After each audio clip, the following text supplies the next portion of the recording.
One vineyard in Napa Valley discusses the secret behind their product's success, and it all comes down to how they prune their vineyards. Pruning is when you take a perfectly good, perfectly healthy branch and cut it off so that it dies, so that the plant itself can focus all of its energy, all of its sap, all of its nutrients into producing better fruit that's more healthy.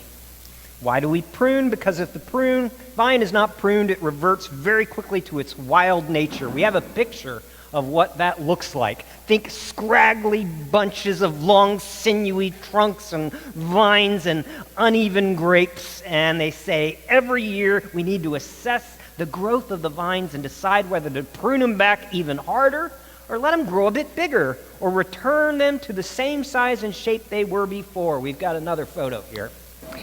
Part of the pleasure, they say, of pruning is that it is pure craftsmanship, like woodworking or ceramics, a blending of form and vision, assessing the vine's growth and adjusting the pruning cuts to its individual differences. And it's also a tactile relationship with nature, the living vines that could easily grow wild, guided by our hands to line up in vineyard rows ready to bear another crop of wine grapes for our pleasure and nourishment. We've got a third picture. If we prune correctly, they say the vine will be balanced. That means it'll grow just enough. If it grows too much, the resulting wines will be thin and simple. If it grows too little, the wine will be bitter and hard. The right amount of growth, what we call baby bear growth, no, what we call balanced growth, results in balanced wines that are delicious and show the terroir, the ground, the earth of the region. Thank you. St. Paul is going to talk to us this morning about pruning from his letter to the Romans. And it's not so much about pruning vines as it is about pruning people and peoples. Remember the question Paul is answering as we go through chapters 9, 10, and 11 of Romans. You said, here's the promise of God to all who will believe. And then somebody says, yeah, but he promised all that to Israel, and that promise failed. And he's then asking, okay, so did the promise of God to Israel fail? And he gives three answers. Chapter 9, no, God is sovereign. He chose Abraham. He didn't choose Hammurabi. He chose Isaac, not Ishmael. He chose Jacob, not Esau. God's purpose in salvation is that he's going to have mercy on whom he wants to have mercy, and he's going to have compassion on those he wants to have compassion. And just because somebody descended from Abraham doesn't mean they're a child of the promise. So God is sovereign. Chapter 10, he says, and human beings are responsible. We're responsible to get the gospel to all people in all the earth, because if they can't hear, they can't believe. And if they can't believe, they can't receive Jesus. So we need to get the gospel to them. And the thing that gets in the way then and now is our self-righteousness. So he tells us to get rid of that, to drop it at the door so that the nations can hear and Christianity can grow, because our own self-righteousness won't get in the way of that. And here he gives a third answer to the question of whether his promise to Israel to be a blessing to the nations had failed.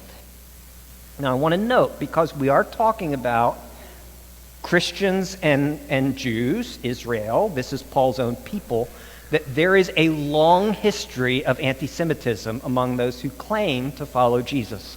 And there is nothing that has gotten in the way of Christ's ministry to Jewish people than anti-Semitism among Gentiles who claim to be Christians.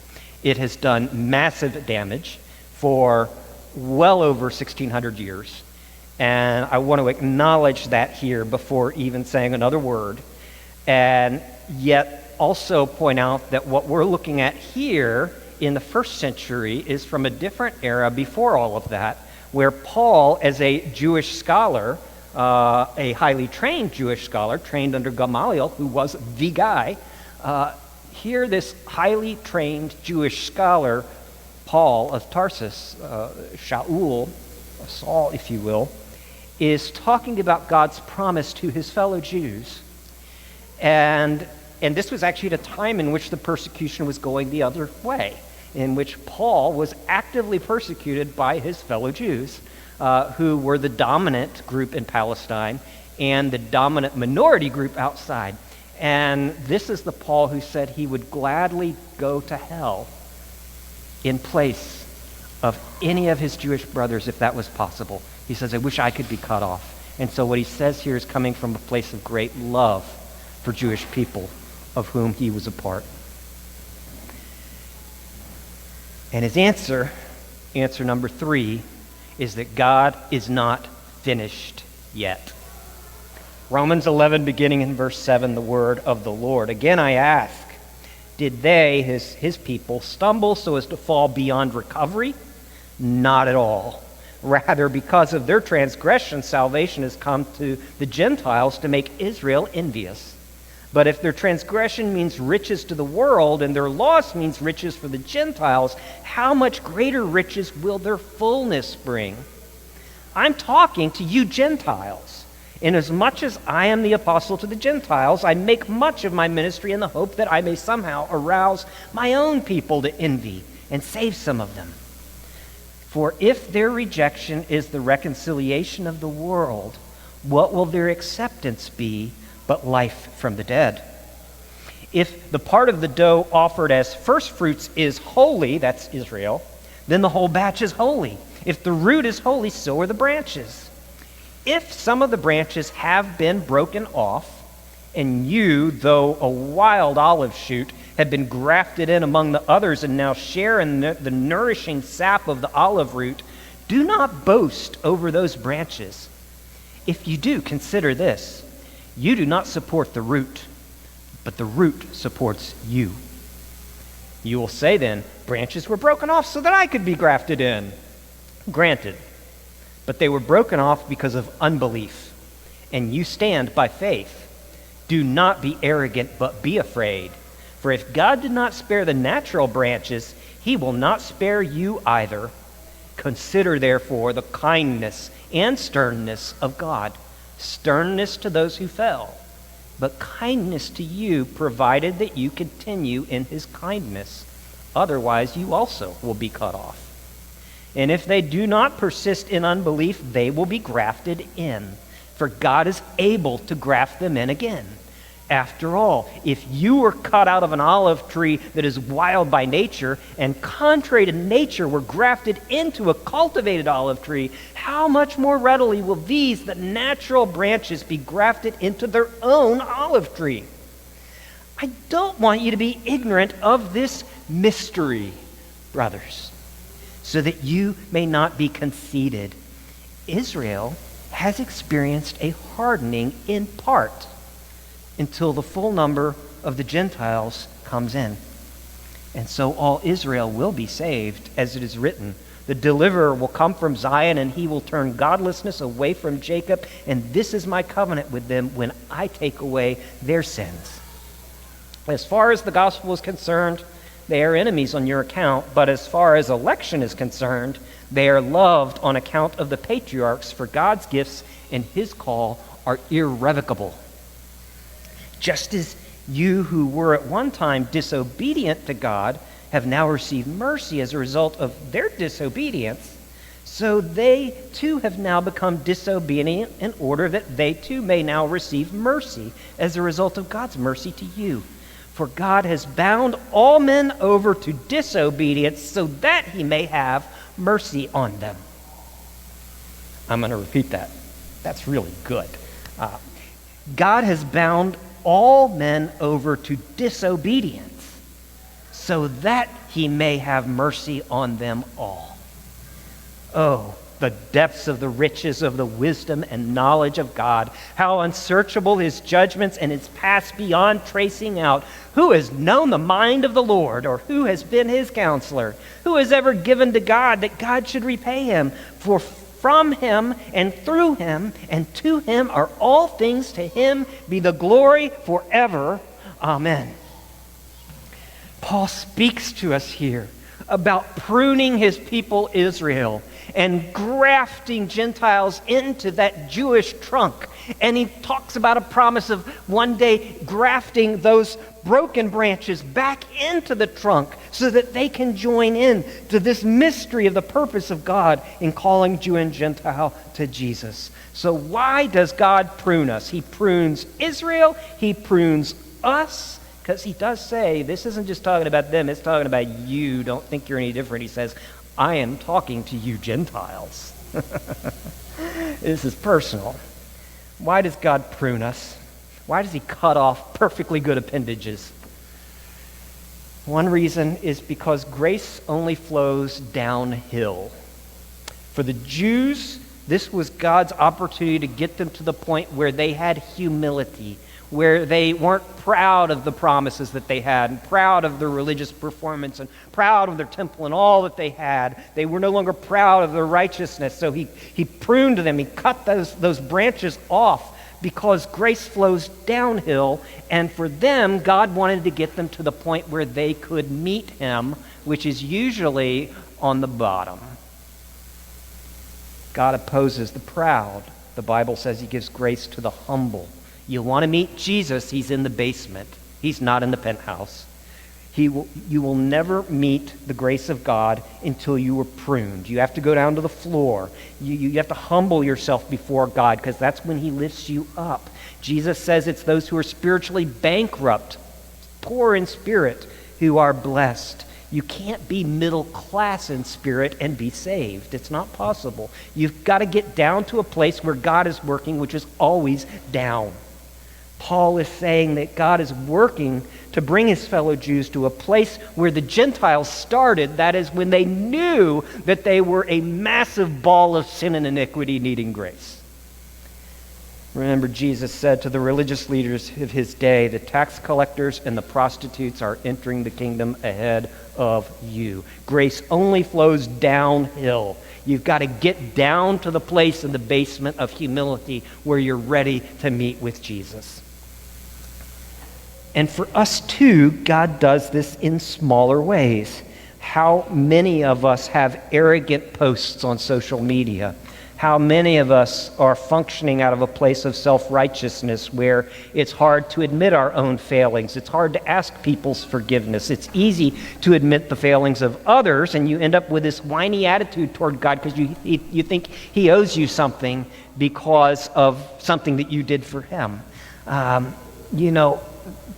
And again, this is about us. Paul says, I'm talking to you Gentiles. Paul's purpose here is to warn Gentile Christians about their own self-righteousness, because Gentile churches can be pruned just as easily. They can be cut back and fall to the ground.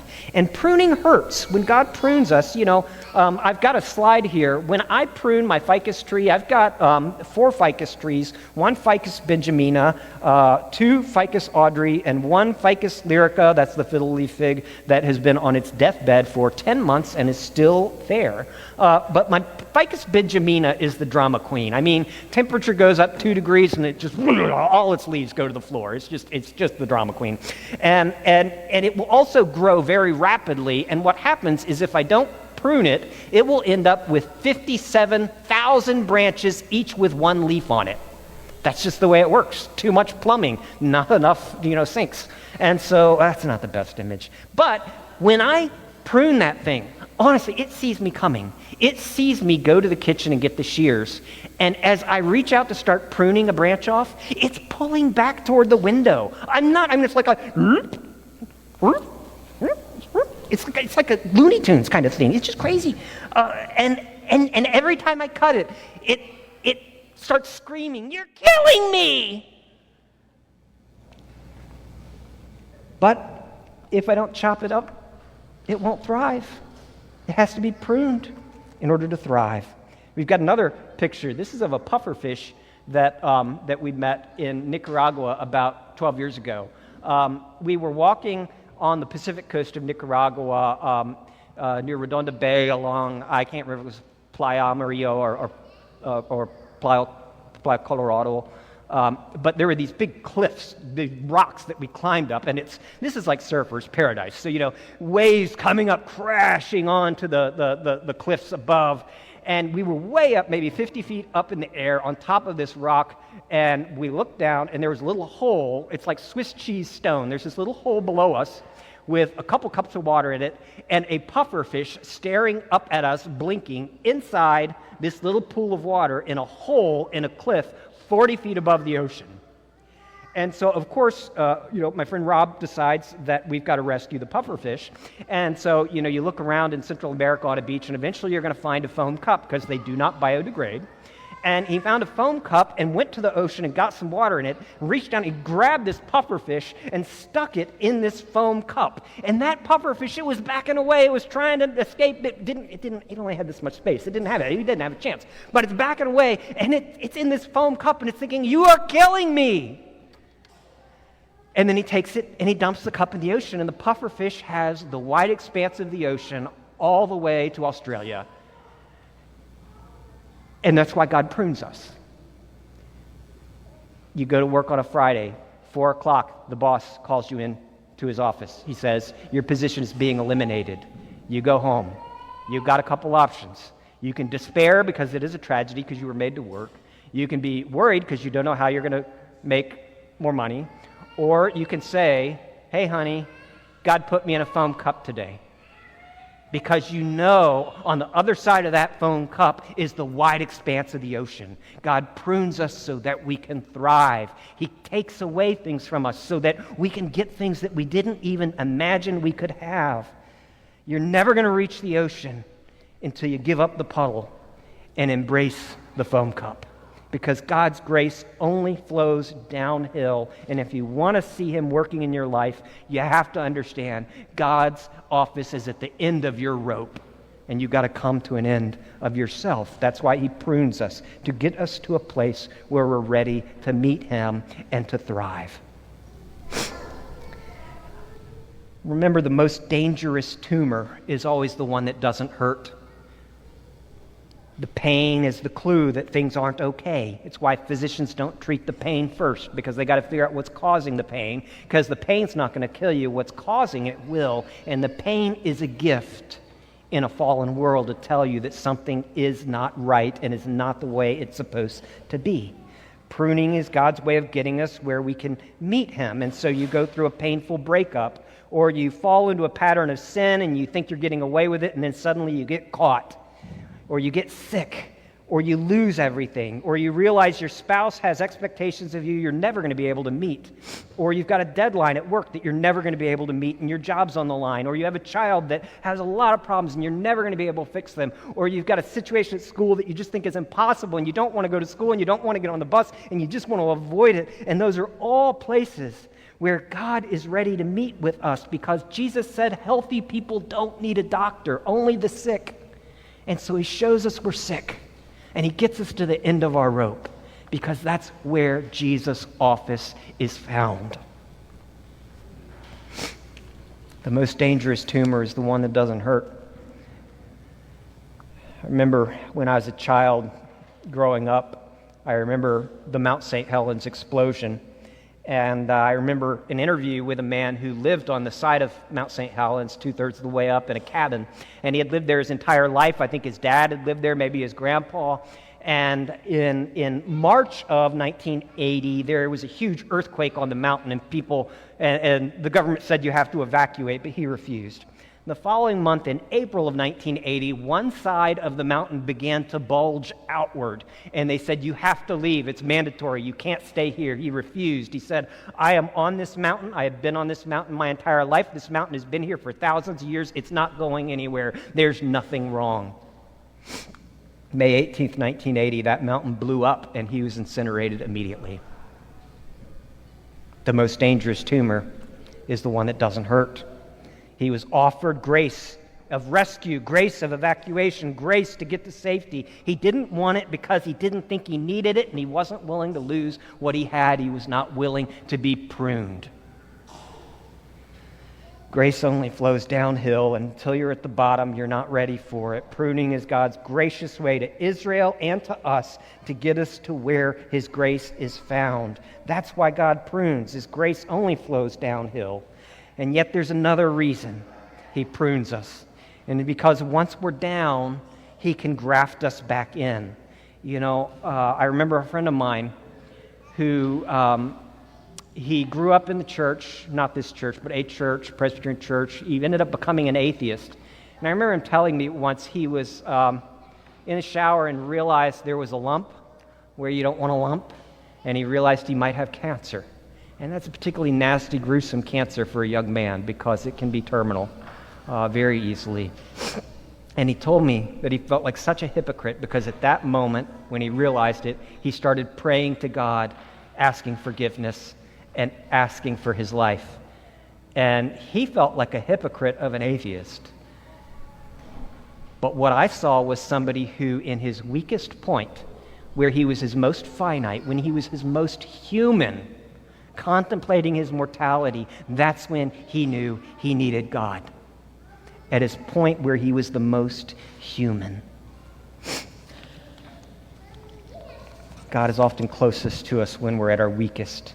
He builds his church with people who have come to the end of themselves. A healthy church is a church that's built with people who are frankly on some level losers. Losers before God, losers before other people, having failed to love God, having failed to love their neighbor as themselves, the weak, the bruised, the broken, the failed, who believe in the forgiveness of sins. That's how the lowly Gentiles could be saved. But Paul wasn't just talking about the Gentiles who came to Jesus. He was also talking about his fellow Jewish people. And this is a word about grafting Israel back in to its own olive tree. Grafting, for you kids, grafting is when you take a branch and you make a little hole in a tree and you stick that branch into the other tree, and that other tree feeds it like an IV. And if it takes, you can actually have a whole new section of the plant. And there are three views when Paul says that all Israel will be saved. There are kind of three views of this passage. Some say he's talking about spiritual Israel, all who believe in Jesus, who are therefore in Abraham on account of their relationship with Jesus. And that could be the case, but not here. Paul uses that analogy elsewhere, but that's not what he's doing here. Some suggest that he's just making the point that throughout history, all of God's people, including a lot of Jewish people, will come to faith in Jesus and be saved. And that could be what he's saying here, but it's not. What he's saying here is he's talking about something that's going to happen in the future. He says, after the fullness of the Gentiles has come in, when all of the tribes and the peoples of the earth have come to Jesus, there will be a national revival among Jews globally when they will see Jesus as their Messiah, and they will come to Jesus not despite their being Jewish, but precisely because they are Jews. After the fullness of the Gentiles comes in. This will be a miracle of God, and it will be despite the fact that Christians have centuries of pogroms against Jewish people and violence and injustice. The most recent data I could find was from the Pew Charitable Trust from a 2013 survey on Jews in America, which was part of the Religion and Public Life Project. Pew Charitable Trust is, if you're not familiar, they're the most respected academic source anywhere for current religious data. And the results were unexpected. Of 7.7 million ethnic Jewish adults in the United States, 1.7 million, 22% claim to be followers of Jesus. And that doesn't include another 100,000 or more mixed Jewish Gentile families who claim Christianity, and you know who you are. Despite centuries of anti-Semitism by Christians against Jewish people, many among Israel are still finding Jesus incredibly attractive, just as did Paul. Imagine what it's going to be like. God prunes us because grace only flows downhill. And once we're down, he can graft us back in. That's why he prunes, and yet we see briefly one last reason he prunes us. And that's because God is promiscuous with his grace.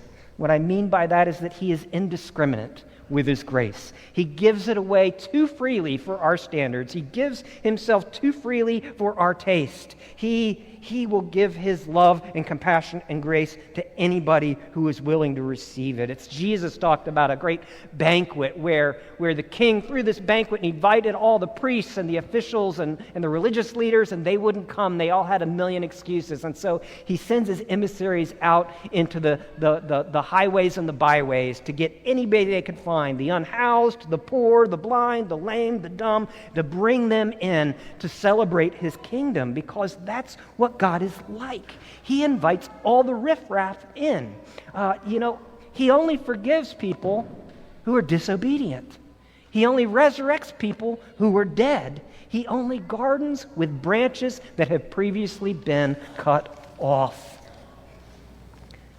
The gospel, Scotty Smith says, isn't just the absence of condemnation. It's the fullness of God's delight lavished on us in Christ. You remember years ago that scene in Hurricane Sandy when the mother was talking about her children that she was holding on to as the waves came and she couldn't hold on any longer. And friends, God has a grip that is stronger than ours. And when you can't hold on to him anymore, you are nevertheless in the grip of his grace, and his fists are invincible. They will never let go of you, not now, not in the coming age, because he gives us grace by grafting us into Jesus and embracing the unembraceable. I've got a picture here of an Italian guy. This is Vinicio Riva on the right. And he had a condition called neurofibromatosis, which basically caused non-malignant tumors to grow all over his body. And he would notice from age 15 that people would stare at him open-mouthed in disgust. They were afraid to come close to him because of the hundreds of boils and the fear that he might make them sick too.